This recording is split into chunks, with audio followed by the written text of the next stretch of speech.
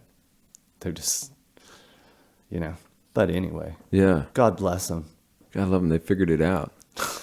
They figured out how to make it work. And Berlin is like, it always feels, it feels like it's kind of a little bit in the slipstream, like a little bit behind some of those nastier developments in the States, but not too far behind. It just depends what you're talking about. We're not bombarded with billboards everywhere, and that's by design. They don't want it. That's true. Those are laws, and it's kind of nice. So you're from Newport Beach. Mm-hmm. You started going to clubs out there. Well, let me tell you the story. There used to be a place called the Cuckoo's Nest on Placentia, and it was down the street from my mom's place. And it was original punk rock, new wave, whatever happens place, as crazy as Los Angeles or New York or anything. Of course, CBGB's was a little bit before that, obviously, because you had Max's Kansas City and all that stuff was sort of petering out through the Velvets with no Lou Reed into like the Dolls and all that other, the Ramones and everything else, right, that happened television. But in the later 70s, it was there for international acts. So I could just walk there in the middle of the night with my friends when I was 11 or whatever. And we figured out this trick that was pretty amazing. Because you can't go see bands generally in California since the riot on Sunset Strip happened. At that time, in 66 or 60, I think it was 66. They closed it to kids? No, what happened, there used to be coffee houses that had go-go bands and the craziest, you name it, right? It was Love, the Birds, whoever. The venues were actually coffee houses as much as the Whiskey Go-Go. And they were all age limits. And eventually there was a plan from the city council, because so many people were hanging out, that they were going to make a 10 o'clock curfew. And at that point, there was riots. All the kids started protesting. There was a riot on Sunset Strip. California changed the law, so you had to be 21. Live music wasn't only in a bar, and you had to be 21 to drink. So that was the end of live music, and that was the end of youth culture. That's so crazy. Besides school dance, county fair. Seriously. 4-H. How do I not know about it? Because that very directly affected my teen years. But all of Southern California was like that, Yeah. Surf bands, the safaris, everybody, they were playing at Huntington Beach. All these different cities had their own coffee houses and clubs. But how'd you get around it as an 11-year-old? Well, no, okay. I learned a trick. See, the punk rockers would stage dive, right? And so the bouncers, and they would slam dance. So the bouncers would grab these guys, and they would kick open the back door with a dude in the headlock to throw them out, right? So we would stand on either side of the door, we would stand against the wall, right? And inevitably, first song of the fast stuff, door kicks open, some guy goes throwing out with the bouncer pushing him, and we just run in. And you just go, if you could, up the stage and jump off into the audience or around into just where everybody was, and you were inside. And we could just do that endlessly. You're like fucking woodland creatures, like looking for your But so your quick, gap. so quick. You know what I mean? That like, quick twitch yeah, to get you in there. Like water gushing into the Titanic or something, right? And then once you're in the middle, who's going to fetch you out? There's no way they could catch you. So amazing. Yeah. It was Did you take some beatings in there? I mean, this is punk rock music. No. As an 11-year-old. No. Everybody really got a kick out of me and my friends. But the funny thing about it was, you actually ended up making friends because it's hard for people to imagine what music became when Nirvana was around, and then it morphed into all these different things. When obviously everybody says punk was dead as soon as the Pistols said it was over or whatever, and everybody realized. But everybody was so ignorant, you know? You'd walk down the street and people would drive up on the curb trying to just run you over in a truck. And this would be daily. You'd be walking past a school and the coach would just sick the football team. Go kill that faggot. And all of a sudden you'd be chased by just as many people as you could possibly imagine kicking you. And or you get kicked out of school and go to a new school and everybody would beat you up at once just to say this is what we do, you know? And then all of a sudden, really quick, I got into subterfuge, which is basically deceitful camouflage, you know, to try and be fucking invisible as I could possibly be. Well, if you have entire football teams chasing you down the street. It isn't that. It isn't just that. It's the police would arrest you in Orange County, specifically in Newport, for being out after 10, and the law was called lack of parental control. So you would sit there until your parents would come get you. That's fucking loaded, man. Yeah, but they would actually do it to everybody. If there was a party and the police pulled up, you know, they would block off all the streets and they would arrest everybody. So, you know, you'd read in the paper next day that 950 kids were arrested at a party with some punk band playing. And you might have got lucky because you went over the fences. It reminds me when you talk about this like ultimate repression of like innocent things, like people expressing themselves, trying to have a good time in like well-heeled Southern California. Isn't it? I mean, it's kind of like a perfect petri dish for punk. If you're going to start to fuck with people and try to deny their right to play music, it makes music like political and like urgent. It puts lead in your pencil, you know, because conformity is the name of the game and it's absolute. And, you know, a good example, it's subtle and it's ugly at the same time. You know, I hated those people because I knew it was like a process. It's probably boring for you, but very young, I tried to figure out why they were so unhappy. And then I came to a realization that it was because they weren't doing what they wanted to do. So I couldn't be that way. How did that come Adults, from? you mean? Just the adults in that Newport Beach environment. Yeah, you know what I mean? It's- Superficially, like a lot of people didn't seem like they were really, Yeah. you know, I'm not talking about surfers and stuff that I knew. Yeah. Just talking about Friends, parents. I knew a lot of joyful adults, but I could tell that I would have to be a real fucker if I wanted, you know, besides brown nose in the family or whatever, I'd have to be a real fucker to live there. So I decided that isn't what I wanted to be. So that whole mentality, you know, was gone immediately. I was just thinking about trying to find the language to get out. So the first time you got out of, I mean, obviously it sounds like you were, you know, flowing like water into the punk rock clubs and trying to get your cultural escape. But it the was first a time, music thing, you know, because a lot Yeah. of things that aren't really punk rock opened the door for a lot of stuff. Like I saw Magazine playing PIL and all these things very early. So they're not really punk rock, but they wouldn't have happened without it. Because it was kind of interesting. Johnny Rotten's a perfect example. When you try and become, you're like young, you try and become Johnny Rotten, you become yourself. You know, but if you try and be like Sid Vicious, you become like this glue-sniffing derelict that's sitting on the street, sort of. There's like two totally different weird things about it. You can't be like Johnny Rotten because he's just him. There's a difference between not giving a fuck what you say and not giving a fuck about you. And that guy's, you know, Right. he's hung in there. I mean, he doesn't care so much about his weight, but besides that, you know, he's still around. So what is it? It's just the expression then, the ability to just be your own fucking self in this strange bubble you grew up in. That's Well, what it was. You know, it's the product of giving yourself permission to be yourself. And some people are beautiful that way, you know? They excel. Like what they have to offer is amazing.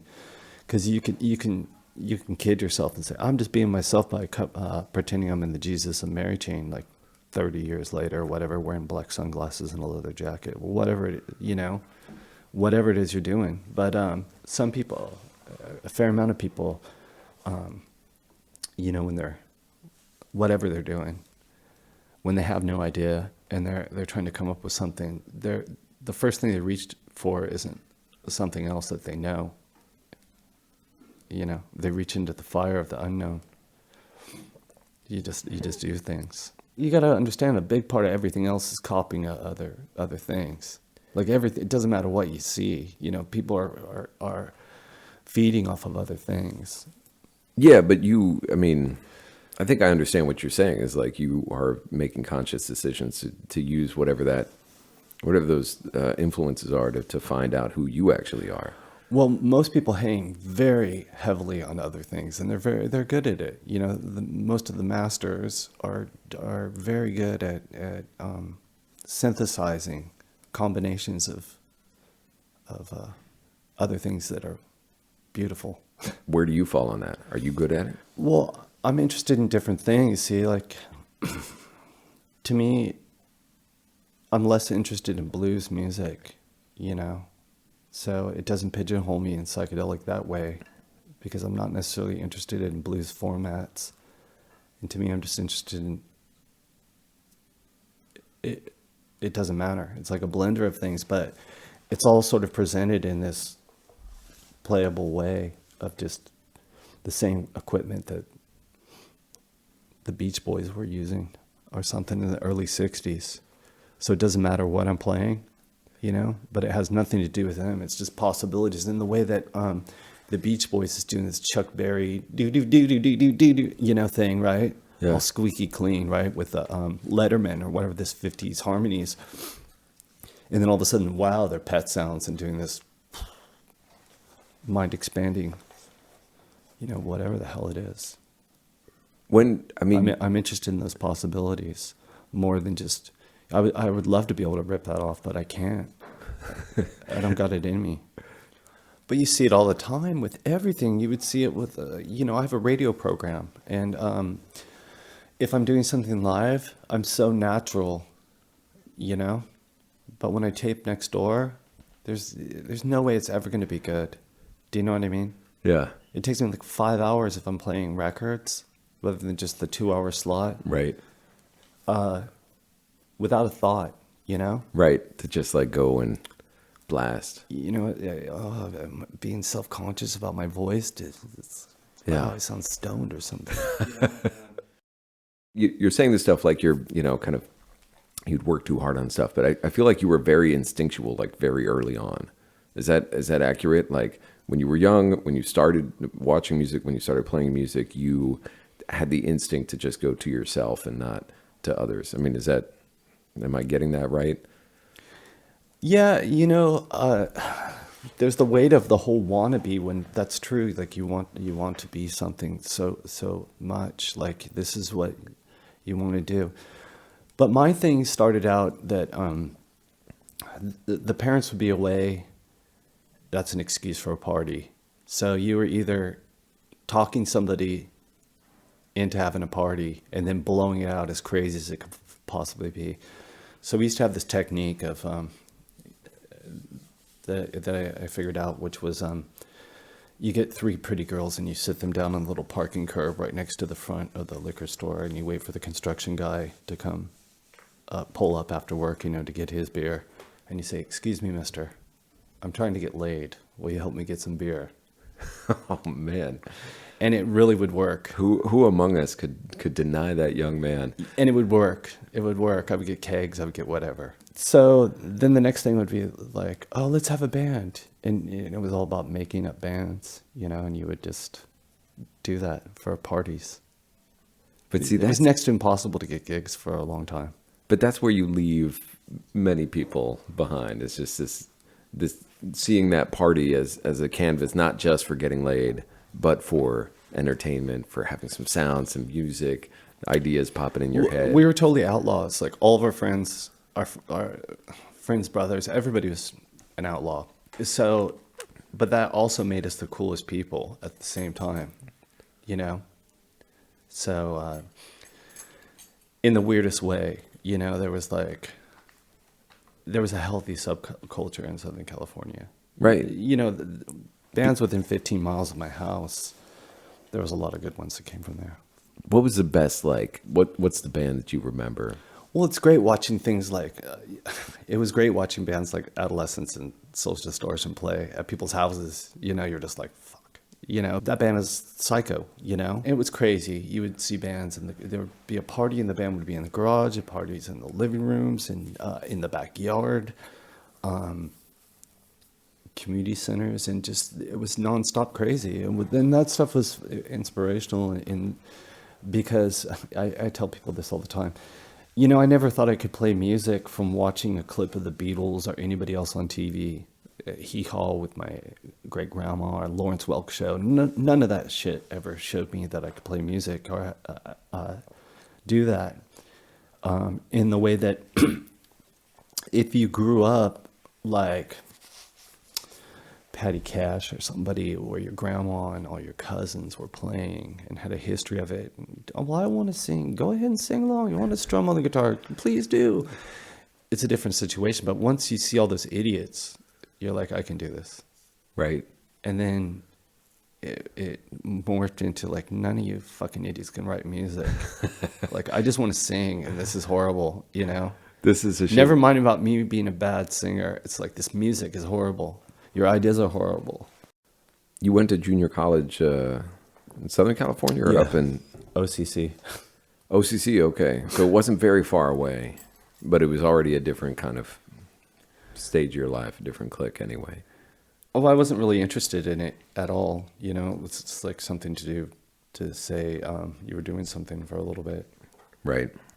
I mean, I used to like to use places like that. Even when I moved to San Francisco, like I can't tell you how many years I would use their job placement line to get temp jobs. Just lie. Oh, you're in school? Aren't you a little bit old? I'm doing film. You know, it's like get a job delivering like brand new Range Rovers, you know? Oh man. Yeah. I would go pick them up. God, I would love to. I'd love to do a really great story about temp agencies in the 90s. I don't know how that's working now. I'm sure it's even more dystopian, but I remember just, you know, you show up in the morning and they send you a dishwasher job or something. Well, it wasn't like that. It was just so strange in San Francisco because a lot of times I didn't want to work. But if I, you know, I remember like going out and needing a job and going, fuck, what the hell am I going to do? Even if you wanted to be a busboy, it was impossible. Yeah, you had to like hustle. No, I mean, they've got just like a bazillion gay models that are like professional busboys from both coasts that just want to live in San Francisco. Like, where have you worked? I've worked at all these restaurants. You know, they got these CVs that are mad, right? So they're just like, have you ever done this? What, pick up dishes? You know, it's like fucking hell. I'm sorry. You know, and you're just like, okay, I need to think again. But that's exactly what the temp agency is for the man who does not actually want to work, but has woken up that morning and realized that he had to work. What drove you north when you had this great scene, or at least this, you know, well, I knew LA. Frictional. You know, I already knew LA from being a teenager and doing underground clubs and all that stuff. So I already knew what LA was about, and I wasn't fascinated by the specter of getting a car. And if you think about all the different things that you have to accomplish, I wanted to play music, right? So a car and rent, all that stuff together, it chains you down to a certain type of life. It's like having a student loan. It's the same kind of shit. It's the same kind of money drain. Exactly. Car, insurance. Right. Then on top of that, all your money for the music crap. You have responsibilities that are going to bounce you right back out of music, right? If it isn't that, I just can't tell you how many stupid people that I've met that are like, well, I'm just going to get my life together, then I'm going to do this. I'm just going to get a job as an architect, and then I'm going to try and knock Oasis off the charts or something, you know, and you're just like, it's fucking ridiculous. I feel like I have one of those stupid people living inside of me, like Alien. Well, it's kind of the opposite of like the 60s guys. A lot of them, you know, if they weren't fabulously wealthy to begin with, you know, if they're middle class, they had their connection. Like the guys in Pink Floyd had their connection as Water T-Boy or whatever. And or in a firm, and when they decided to go and tour or do that, they were burning their bridges, and that really like lit a fire under their ass. That's interesting. In like Europe, you can't they go don't, back. In Europe, they don't really have that thing like America. It's built into us that fuck, you'll crash and burn 100 times and rise like the phoenix. You know. USA, baby. Yes, no, but that's true. we just right? have it. It's, that wouldn't work out here. I mean, look at Trump's a total loser, right? Yeah, He's the greatest loser, though. he is the best at losing constantly. But you know what I mean? It's like it doesn't even factor into anything. Bankruptcy, nothing. It's just so like true. whatever. Divorces, who cares? So you went to San Francisco because you knew that getting a car, having the rent would be pressure on music. But San Francisco, I mean, it was a consideration. You know what? I flipped a coin. One of my friends, we were out and he hooked up with an airline stewardess from Lufthansa, and he ended up moving to Heidelberg, and then he was riding me. From Lufthansa. I've heard this story. You've told me this story before, but say it now on the mic. Well, so he was riding me. Ridiculous. He's like, Anton, man, you need to blow that popsicle stand. You should move here.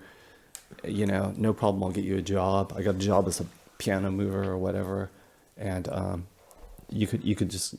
It'll be no problem. You don't have to worry about anything. Which, by the way, piano mover would be like a solid fucking upper middle class job existence in the U.S., right? You have your health care paid for, and your kids could go to school. And It's so weird about pianos. I don't want to get on a tangent, but the thing about pianos in Germany is like if you go on eBay in the UK, you'll see ads like baby grand, 500 quid. Listen, it's been in the family for 2 generations. The kids loved it. It's been well taken care of, but we just can't have it anymore. We're moving house. We just want a good home. You know? Jesus. In Germany, they value the instruments. They're like, this is a 1933 fucking Stein, and it's worth 12,000 euro, and everything's like that. So they have piano tuners and movers. And Wow. Should I buy a baby grand? I mean, I'm flying Ryanair tomorrow. I think they'll charge me a lot if I take a baby grand on the flight. horrible. But I think they charge you to go to the bathroom. And on that note, can we pause this for 1 second? absolutely. Okay. All right. What year did you go to San Francisco? 89, I think. But basically because it was, I was in love with somebody, you know. So that's when the coin flip happened. Your friend had gotten with the Lufthansa flight attendant. You could have come here and moved pianos. You decided San Francisco. It's sort of fortuitous. I mean, I can't be sure, but I just can't imagine. This is not a slacker society, and I can't imagine, unless you're like a serious anarchist, socialist type. Basically, to slack off in this society, you have to have rhetorically sound arguments. You have to say, hey, I'm not a bum, and this is why. You have to be like Donald Judd in the art world saying, this isn't a black box, this is art, and this is why, fuck you. You know, you really have to be able to do that. Otherwise, you can't do it. So you got to fill out your conscientious objector form with all of the paperwork. You know what I mean? Yeah. You can't just like kick down the door of an empty building and live there forever necessarily. Right. Well, there was that period after the wall came down where you could, but then there's a reason German for paperwork. that. There was a reason for that. You know, a lot of people told me that these big giant buildings on the east side, you know, there were landowners that were more than happy to let people live in the 90s for 10 years with no rent, because these houses will become, with damp and black mold, will be destroyed without any heat just a number of years. After so many, I mean, there were so many empty houses here. Like Chernobyl. Everybody had But left. it'll be like Chernobyl. Wow. With the vandalism, it'll be functionally destroyed. So they're more than happy to have an occupied building of several people, just running the heaters and doing it, rather than. Well, one of the great privileges of my life was to have been in Berlin in 92 and 93 a little bit. And German's going to German, right? German's gonna German. Like even Down. even rock and rollers will still set out a breakfast dish, you know, in the morning with a doily and light candles. And even in these houses that were occupied houses, they would heat the coal furnace. Yeah. They would however they were living, whatever their ideologies, they would take care of themselves and take care of everybody around them. It's just like, and it was the most beautiful thing I'd ever seen, because I was more thinking Sid Vicious, right? And they were thinking Johnny Rotten. Yeah. Like they were going to take care of their community, and it was actually beautiful. And that's why Berlin had these wonderful years, and maybe it's still ongoing, but it's just like that chance of like taking care of the places where they lived. I remember like 2007 or 2008 where a Danish hedge fund came in and bought 20,000 units in a day. That's different. That's the world we live in, but think about that. The housing market change. Can't believe I brought you Danish beer. But just having that kind of power, you could just snuff out Airbnb. Yeah. If you wanted to get tricky. Yeah. Hedge funds. Nobody even knows what, the possibilities in the future. Yeah. It's interesting to think that hedge funds could actually, a few powerful ones like sovereign funds, like Norway's sovereign fund, could completely dictate the terms of your freedom. I mean, easily. Listen, I live in Manhattan. I feel like that's already happening. Norway has sick money. You know what I mean? They could seriously change the color of the lights on the street if they wanted to. They've got a lot of money. They got a million for every grandchild, great grandchild that isn't born. Everybody millionaire in their money. Yeah. Much love to you, Einar, but I had a great night at Bar Brutus in Oslo a couple weeks ago. Yeah, I like Oslo. The bill was $350 for some drinks and some, How does that compare to the 10-course regionally sourced meal that you're playing tonight? Nobelhart and schmutzig? Come on, Billy. Make us a deal. Make us a deal that we can work with here. I don't know. I'm intrigued. I've never eaten at that level in Berlin. I'm excited about that. So 1989 is the same year that I started high school with Miranda Lee Richards, who must have had something similar. I just moved from Key West, where I've been living with my mom, and that's bananas. Yeah. I'll cut you some slack because I hate Florida. I always thought I'd love it. Did I ever tell you this one? No. You thought you would. You don't love want me to Florida? interrupt you? No, go get it. I used to be a insomniac, sort of, for a great period of my life when I was young. I'm not totally surprised, but tell me. I didn't have a problem with it. I would just roll with it. But so I watched a fair amount of TV, with my own personal TV or whatever. And so I was familiar with Gentle Ben because that was way before my time. But when I was real little, I always thought, like, wow, how cool would that be to be like have your dad be a ranger and you're taking the airboat around. You got a pet bear. Like, oh, Florida must be great. Look at them riding around doing all this shit, shooting guns, and this is amazing. And then I got there the first time and I was like, fucking damn, this place is grim. Florida knows how to let people down in intense and serious ways. So that kind of soured me. It was very strange. But I love Iggy, That's true, and he's chosen it. He owns it. Key West is its own thing, though. See, it is. I do desperately try to explain it, although I've stopped trying to control the narrative because people go to Key West too, also, and if they only spend their day on the Happy Mile, by the cruise ships, then it's out of my hands. No, but I get it from growing up at the beach, what it would be like. Yeah, it was weird going to San Francisco, and it was very. I felt very under assault. But Elena Schwartz, who was a Russian immigrant, and Miranda Lee Richards, who I don't know where the fuck she had come from. But there. She was from there, but I guess also we went to an academic magnet high school. I know the one. But it was very strange, a very impactful time, and I think I was really friends with Miranda for like 6 months. We'd kind of pass by each other. It was the weirdest fucking thing to. At Anthony Bourdain had told me to watch Dig because he was coming to Berlin. I sent him a bunch of movies, and he didn't. I'm not sure he quite. Like Ecke Schönhauser or like Solo Sally or like these old German films. And he was like, "No, I'm going to see Anton Newcombe.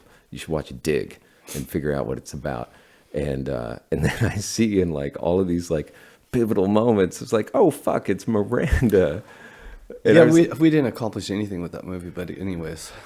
But yeah. I mean, well, let's bounce to it. I read somewhere that you have never seen that film.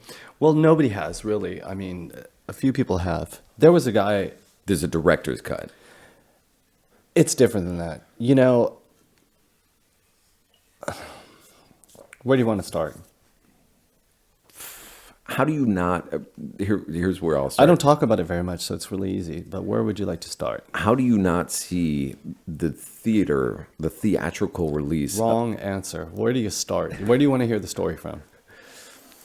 Let's hear the story from 1989 when you get to San Francisco. If we're talking about Dig, though, Dig, let me just put Dig to bed. There used to be an agency. What's the biggest talent agency now? It's CAA? like William Morris, CAA. William Morris isn't as big as CAA. Okay, all right.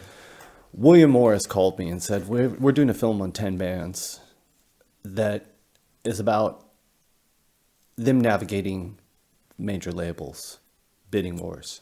It's a documentary. We'd like you to be in it. This was before you signed, right after you signed? I wasn't going to sign anyway, no matter what. But already the offers were coming. Everybody in the world. Yeah. So I was telling everybody to fuck themselves. And so I said, sure, send those people up. And when they came up, it's kind of the start when they first met me. I said, I'm going to take over your movie because, and then they laughed in the East Coast way. You're gonna what? Take over our movie? I said, yeah, because all the bands in your movie, these 10 bands, have already broken up. How did you know? 6 of them already have. I said, because it stands to reason. Because I know the business that, you know, these people, you throw money at them and all this shit. I said, I have a better idea. There's this band, it's in the movie. Tell me you've never heard of the Dandy Warhols. No, we haven't. Here you go. So then we get going, and the Dandy Warhols get signed, opening up for me at my show. Because when Perry comes to sign me, he signs them. Perry Watts Russell, the president of Capitol. And Courtney's playing a game like, will you give Anton a deal? Yes, but not as good as the deal I'm going to give you because you're a star. You know, and all this shit. And I'm like, oh, just shut up. So we set out to like film that whole process. And what I pitched them on is I said, you know, these guys they're good and they're going to do whatever they're told to do and whatever needs to be done. And I'm not going to do anything. And that's black and white. See, that's a story. That's a real story. Right. Because I'm just going to say no and see what happens. Because it's funny. So then that set off the whole thing. Everybody even close to me was against me. Because they're like, I can't believe we're all starving and you're just fucking telling these people to fuck off. And I'm like, well, it doesn't matter because you don't write songs. So it doesn't matter. I actually know what I'm doing. So don't worry about it. Okay. So just don't worry about that shit. So that's what that was all about. But why were you protecting their ability to find a good narrative? Why were you helping them out? Because I wanted to expose the mafia nature of the business and what it was really about. Because people were threatening to kill me, being a smart ass, like all this fucking shit. You know, you're driving down the street in Howie Klein's car and he gets a phone call and it's a bomb threat in his Beamer. Saying, motherfucker, you fucked me over. I'm going to blow up your fucking Beamer right now. I know you're rolling down the such and such in the mission and just crazy shit, you know, is going on nonstop. And all these people are on film at different points, you know. Nobody okayed being in the film. We had spy cameras and they were just like, no releases. Because you could see this like the slimiest shit you can imagine that goes on. If you like, you know, the casting couch, but it's kind of like the other version of it. You know, they were essentially sending prostitutes with cocaine to try and get us to party and say, oh, this is the label I want to be on. Look at the way they do it, you know? You said they were Swiss hookers. Yeah, basically, essentially, it's like, oh yeah, I'm an A&R for the label. It's like, okay, right. Come back to my hotel, you know what I mean? I don't know what else to call it. Yeah. You know, is that their job description to fuck rock guys? But how does this shit get so ugly? Well, it is ugly because it's ugly because it starts as like a vanity thing, because they tell everybody they're going to make you famous and they're going to get you rich or do whatever it is they're going to do. But we know what the story is for the vast majority of people. But it starts with the A&R guys, but they must tap into some fucking ugly emotions in the bands in San Francisco. I mean, Well, I'm trying to place you in San Francisco back then. What's really ugly is management or labels or whatever publishing. The management discovers, say like it's 20% management. It's easier math, right? But if there's 5 guys in the band and then you tack on one more 20, that's 1/6. Okay. Okay, you figure out who's the songwriter. It's one guy, then you got 20%, and the other guy's got 80%. You're the manager and the principal songwriter. Immediately, they slice the band into 2 pieces. See, the people that don't write songs don't get the publishing deal, and that's why Nanker Fledge and the Rolling Stones became Jagger Richards really quick. It's got nothing to do with San Francisco in the early 90s or whatever vibe is there. It's just the straight human dynamic of people coming in to try to put people against each other. And that's when you get bomb threats in a Beamer. That was having to do with somebody else's shit that, with whatever 415 Records or whatever the fuck was going on. Yeah. Somebody else's dirty deals, like whatever. I forget who it was that caused that phone call, but it was like, get out of the fucking car. There's all these situations that were like so bananas, but there was endless ones of these. So then, whatever. So then it got hooked up with VH1, and they started testing it for a TV show. Oh, like a series? Jesus. Well, that's... One of our friends was in Real World San Francisco, so VH1 already knew what we were happening because they had already come upon all of our parties in Masonic temples. See, so they were already shooting Real World before it was even aired, and they already knew that we were what's going on. One of our guitar player's roommate was Pam on Real World, so Puck and all those guys. Everybody was in on. Blowing my mind. We were having the parties, so we were controlling all that shit. So yeah. Everybody already knew that we were doing everything. So we got all the bands moving from the different states coming to be a part of the scene and all this shit. And from Georgia, Red House Painters, that became Mark Kozlik on 4AD and all this other shit. There was like a zillion bands. So there was all that crap. But anyways, it tested the highest of anything ever on the network, but they couldn't show it. Because... dope fucking guns in the street. It's just the basic. So then it bounced to Kerry Wood, and he was a producer of a certain level. He was Harmony Korine's producer. Right, okay. For Kids and Gummo and all that shit. Yeah. And he was there was a level in cinema at that point in Hollywood where that's the top you could get. The next level up, I guess, would be Harvey Weinstein or something. Doing something completely different in the early 90s. Right. But way over that. That wasn't some experimental blowjob, Brown Bunny bullshit. You see what I'm saying? That's real fucking films. More millions, not hundreds. Yeah. So he was the top of that thing, and he wanted 80%. He said he wanted 100% of my publishing. And I said, well, we already recorded 80 songs either. I mean, I've already got 80 tracks in this film so far. How are you going to give that all away? I said, fuck you, was your answer. It's like, I'm already 80 songs into this movie and you want them all to make me the next Kurt Cobain and he's dead? You're fucking crazy. Because that was his bait was, we're going to make you the new Kurt Cobain. And I was like, fuck you. Just fuck you. So that was funny.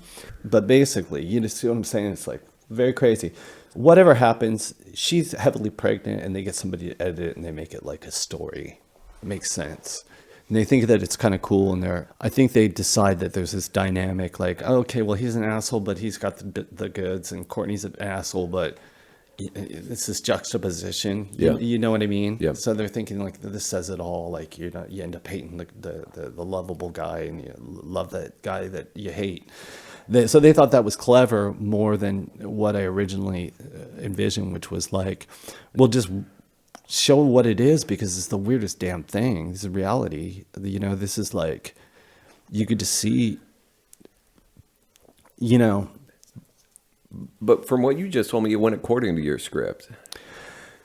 well, my life never got taken out of context. See, so people get this idea about a lot of different things. You know, one thing is I was dating Tara Subkoff during this era. You know, and she was the only Ferragamo model female on the planet. I wasn't exactly a junkie loser. I might have been a junkie, but I was living in Laurel Canyon. Junkie winner. You know, Baltazar Getty moved out and I moved in. Yeah, Oh, jeez. whatever, you know. I mean, I got maids and stuff, like whatever. Like I'm sitting in the sauna, but it wasn't like a million. It wasn't like a million years, you know. That was just Right. a flash, and then I moved on to something else. You know what I mean? So, just to say like, oh, it's this or this or that, it really wasn't really the situation, and it isn't now. You know.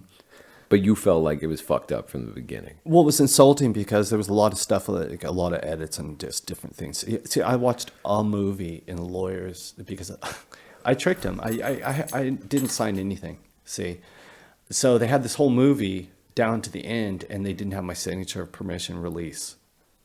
Oh, that must have been a scramble. So yeah, they're scrambling to go that week to Sundance. So they call me into this lawyer's office and watch this thing, and then they slap this 1,400-page contract in front of me. And I said, I'll be taking this triple ring binder. I've never seen one that big in my life.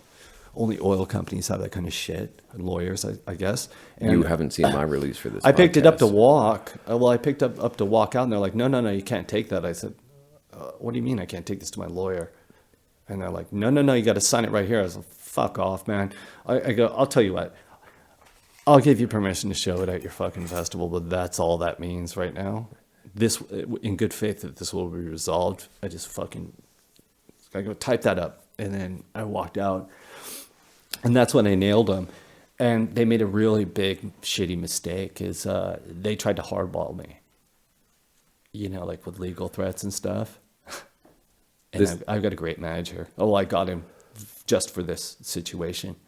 And they kept telling me that Courtney had already signed, and I was the only person, and I was fucking with them on their second amendment, right? Pursuit of happiness is the right.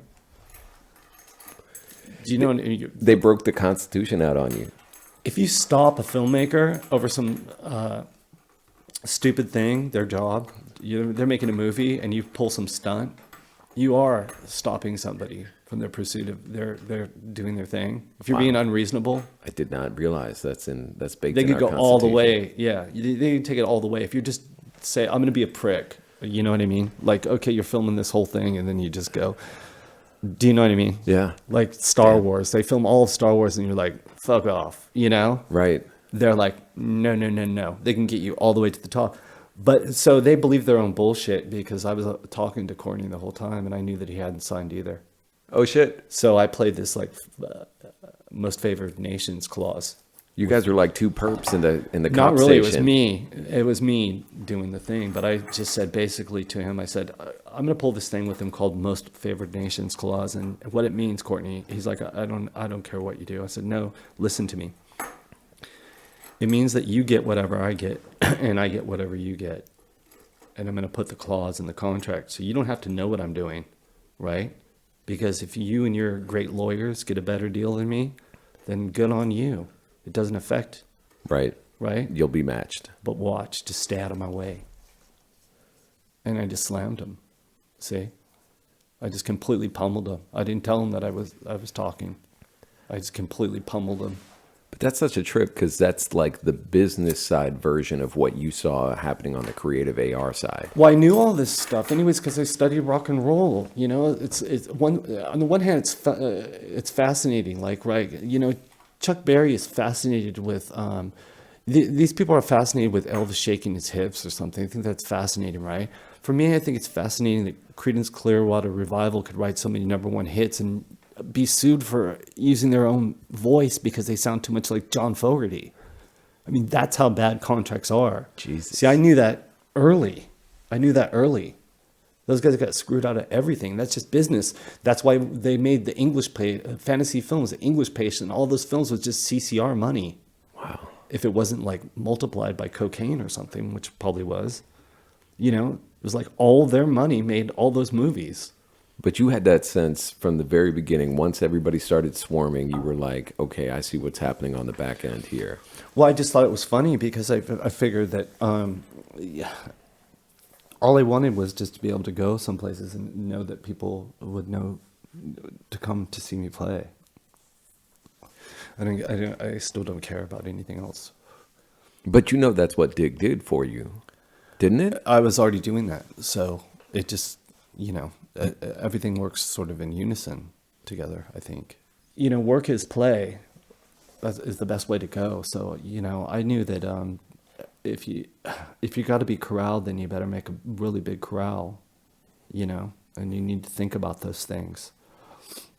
Whereas all my peers signed deals and signed everything away, I only can think of just a very few people, one way or another, that actually gained some sort of financial independence forever from playing music. My Bloody Valentine would be an example, and that's mainly because of the way that they touch people. Most people signed very bad deals, and many people in successful bands come from fortunate backgrounds. Right, yeah. Many people. And it expresses themselves in their connections or their longevity at establishing something with their resources they have. Whatever helps, whether it's Lana Del Rey or it doesn't matter.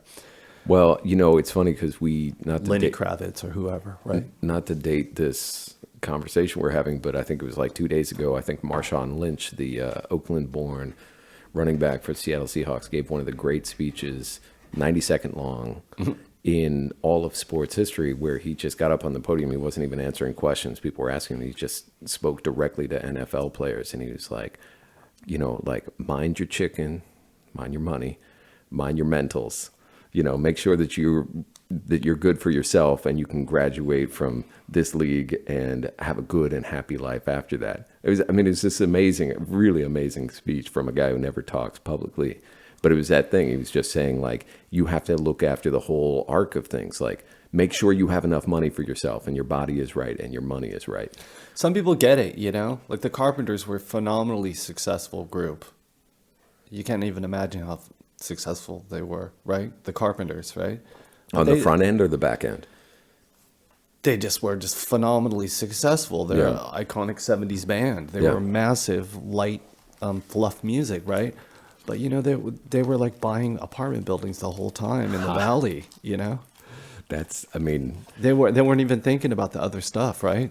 So, some people are like that. And some people are really cool when they even came into it in that game. I know this guy, Tim, in Dallas, who has a group called the Polyphonic Spree, and he's always had his shit together, financially, but, he's got a great record shop for people. He's always had bands. He's always supporting the community, but he's done so much stuff. He's just got his niche, he's just not some square ass landlord kind of guy, which I think is so cool. He's mega creative. Polyphonic Spree had 30 people in it for a while there going. Of course it's been some time. But he kept the power 25 for himself. Singers. Jesus. No, he's just ultimately a very giving, generous person. But even for the community, he's an amazing record company and record shop. He's in a sort of crap part, Deep Elm. It's not that crap, but Yeah. he's just such a great guy. And the last thing on that, the most important thing is that he's always financially had his shit together. He's just a decent human being. And some people are like that, right? Which is really cool. Then other people stumble into fucking crazy ass shit like Sigur Rós. How much money can those guys make? They own 20 houses in Reykjavik or whatever each. So this is the thing. I don't know. I think that if people see Dig or if they believe, that just your general if you believe in a precious love, like that. No, just kidding. Exactly those guys. No, it's just one of the things that feels like you have the last laugh on all of this when people are saying like, the mercurial madman or whatever this stuff is about, you in relationship to your band, to the industry. You have been together with your band, making music, making albums for like 28 fucking years. Like whatever Since it is. 1990. 18 albums or some More. More. But yeah, since 1990. So it's coming up on 30 years, basically. So like that's an almost unheard of rock story. Yeah. And so you have all of this, like you're combative about the industry and the contracts and your role in them, and you've got the power as the songwriter, but this is actually a beautiful marriage on some level with you in this career. Like you haven't burned out, you haven't like flopped out and made enemies of the people that you should have been lovers with. I mean, that's the thing. Maybe yes and no, though. It's okay, I guess, right? It's all okay. Yeah. You know what? We have to go to fucking dinner now. Okay. I don't know where the time went. The Trip from Roads and Kingdoms is hosted by me, Nathan Thornburg. Alexa Van Sickle is our online editor. Theme music by Dan the Automator. Episode illustration by Daisy D. Show artwork by Adele Rodriguez. Executive producers are me and Matt Goulding, also of Roads and Kingdoms. Next up on this feed, Iraq. Erbil, to be exact, in Iraqi Kurdistan. The guest of that episode coming up is also my host of sorts in that world, photojournalist Cengiz Yar. He made us both surprisingly good old fashions in my room at the Farik Hotel, and we talked about war and peace and drinking and journalism, and it's a hell of a way to kick off an Iraq series that will be coming to you for the first time without needing a subscription. Cengiz Yar on the Trip this Thursday, October 22nd. We will meet you there.